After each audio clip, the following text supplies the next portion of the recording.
Imagine yourself sleeping nicely in the middle of the night and suddenly waking up to the loud noise of the car.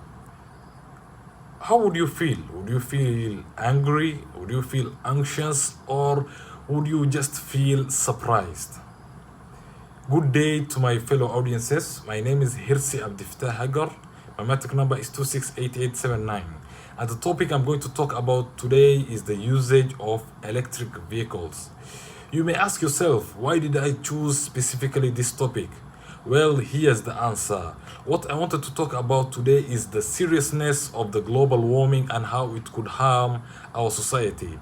And a large portion of our researchers said that about half, about 50% of global warming is caused by by gas-driven cars. So that's why today I want to talk about electric vehicles and how it's better than fossil or gas-driven cars, and how all of us must move on from those kind of cars and move to electric vehicles. Before I start my speech, I want you by the end of my speech, I want you to take away from my speech these four things.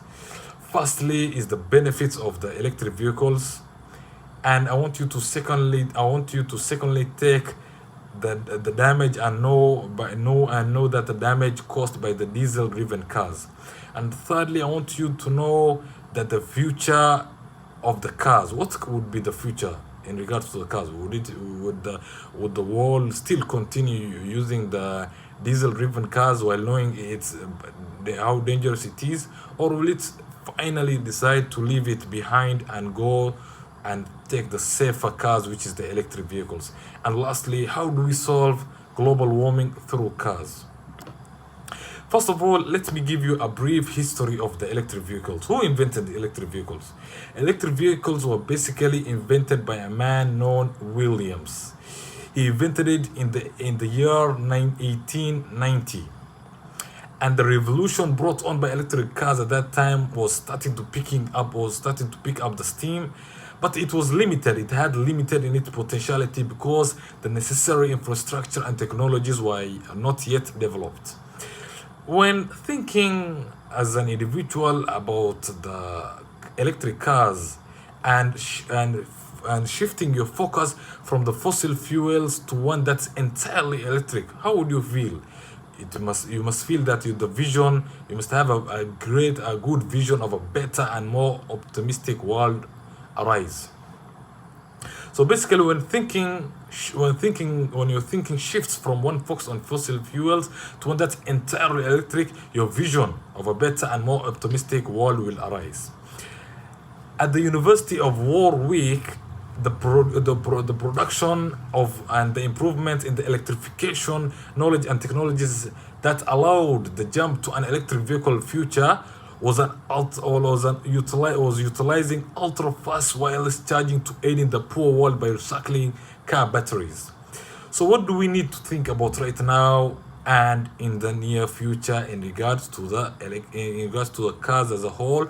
Or we may think about the diesel driven cars or the electric driven cars in the future. Something must be done about the diesel driven cars. Both the non-human and the human habitats are experiencing immediate, dramatic, and more severe repercussions as a result of global warming. According to a research conducted by the International Care of the Cleaning clinic transportation analysis, the difference between the electric vehicles and gas cars was only starting to widen.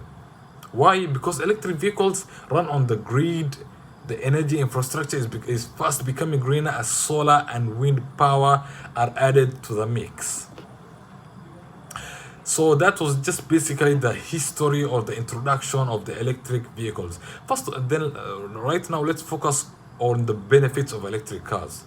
The first benefit is that electric cars are faster than most types of land transportation.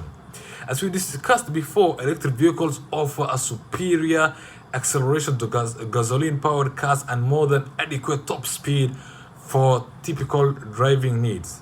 This is owing to the fact that electric motors are much less complicated than engines that use internal combustion. All things considered, the primary differences between gasoline engines are surprisingly very small when it comes to generating top performance. Their horsepower and torque peaks are far smaller than those of electric motors. Many scientific research has been conducted on the life cycle consequences of electric vehicles. We at the EEA have gathered this information and made it available to a broader audience to reduce the environmental effect of electric vehicle manufacture. We must, as a whole, improve our ability to reuse and improve our ability to reuse and recycle their components. The end of life period is especially critical for electric vehicles. Despite this, electric vehicles are an essential component in the fight against global warming. Why? Research has shown less carbon emissions than automobiles that run on fossil fuels, and this is especially true in nations where the majority of the power comes from renewable sources. They also assist. They also assist in lessening the suffocating air pollution that's responsible for the untimely deaths of individuals. Two of the hazardous gas generated by the combustion of fossil fuels are nitrogen oxides and sulfur oxides. Our roadways, ICE cars add to the nitrogen oxide and sulfur oxide levels in the atmosphere. You may limit the quantity of these dangerous chemicals generated by driving an electric car.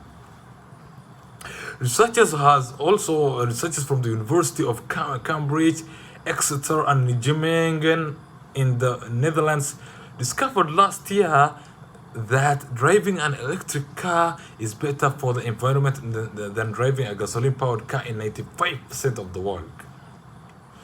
As the saying goes, it is a never-ending battle of making your cars better and also trying to make yourself better. So we must continue to fight global warming and work tirelessly to make all our cars function electrically by the year 2030. In conclusion, the issue of global warming is one that requires urgent attention but does not have a single answer that is clear. There is a lot that needs to shift in order to accomplish real reduction in emissions and put a halt to even greater repercussions. Changing the automobiles that Americans drive is a significant adjustment. However, it's a difficult path to go. In order to make it work, in addition to any hurdles that may be offered by legacy, entrenched interest, government, people, and business, all need to make significant investments in a diverse variety of different companies. Cars are commonly represented as chess pawns. For example, if you are playing a chess, it may appear to be the strongest piece at the start of the game, but it can quickly become one of the worst plays you have ever made, resulting to your defeat. How can it result? Basically, you think that driving diesel-driven cars is a very good idea, but it can lead to many individuals' death while you don't know, and you are very happy. If you all remember one thing from what I've said, let it be this today. Instead of asking what's wrong with driving a gas car, why can we just not enjoy ourselves driving cars, I hope you begin researching and learning about the reality of global warming. That is through the lens which will allow you to look at the gas-powered automobiles in a different manner. That's all from me. Thank you very much, and I hope you understood and took at least something from my speech today. Thank you again, and I hope to see you in another discussion.